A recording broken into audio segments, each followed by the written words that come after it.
انسان، میں نے اگلے جمعے میں بیان کیا تھا کہ اگر انسان کسی در میں جاتا ہے تو اپنا پیالہ خالی کر کے آئے تاکہ اس پیالے میں کچھ چیز سمانے کی وقت ہو، تاکہ انسان اپنے پیالے میں کچھ چیز علم حکمت لے کر جائے۔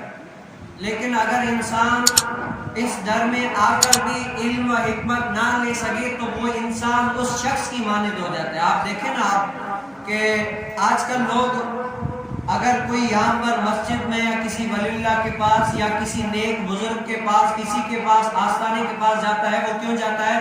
کوئی نہ کوئی چیز نصیحت حاصل کرنے جاتا ہے کہ کسی کے پاس جاؤں مجھے نصیحت کرے اور وہ نصیحت میں اپنے پاس رہ کر اس پر عمل کر سکوں۔ لیکن بندہ نصیحت حاصل کرے کہ یہ نصیحت ہے لیکن اس پر عمل نہ کرے نا، وہ اس بیمار کی مانند ہو جاتا ہے۔ جیسے بیمار شخص ڈاکٹر کے پاس جائے، ڈاکٹر بولے کہ بھائی فلاں چیز آپ نہ کھانا، فلاں چیز سے پرہیز کرنا، جیسے بڑے گوشت سے پرہیز کرنا یا فلاں سبزی سے پرہیز کرنا، آپ کو جو ہے یہ نقصان دے سکتا ہے۔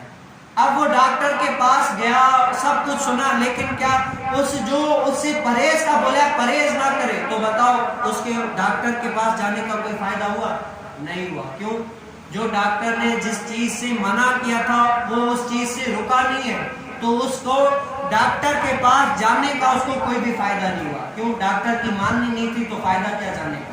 اسی طرح اگر بندہ ولی اللہ کے پاس جاتا ہے، اپنے پیر و مرشد کے پاس جاتا ہے، اب علماء کے پاس جاتا ہے، مسجد میں جاتا ہے، جمعے کے بیان میں آتا ہے، اگر جو نصیحت حاصل کرے، سن لی، اس پر عمل نہیں کرتا نا، وہ بھی اس مریض کی بنا پر ہو جاتا ہے۔ تو اپنے آپ کو ایسا کریں کہ اگر ہم ان میں سے 10 باتیں سنیں تو ان میں سے کتنے ایک پر عمل ضروری کریں، ایک پر عمل کریں، تاکہ ہم پر جو ہے نا اللہ عز و جل کا جو ہے نا رحم خصوصی کرم ہو، تاکہ ہم اللہ عز و جل کی راہ میں آ کر کچھ نہ کچھ عمل کر سکیں۔ تو آپ اور میں یہ نیت کریں کہ ہم کچھ نہ کچھ سن کر اس پر عمل کریں۔ آپ اور میں آج کل معاشرے کو یہ ضروریات ہے کہ جب تک عمل نہیں کرے گا نا، معاشرہ ترقی کی طرف نہیں آتا۔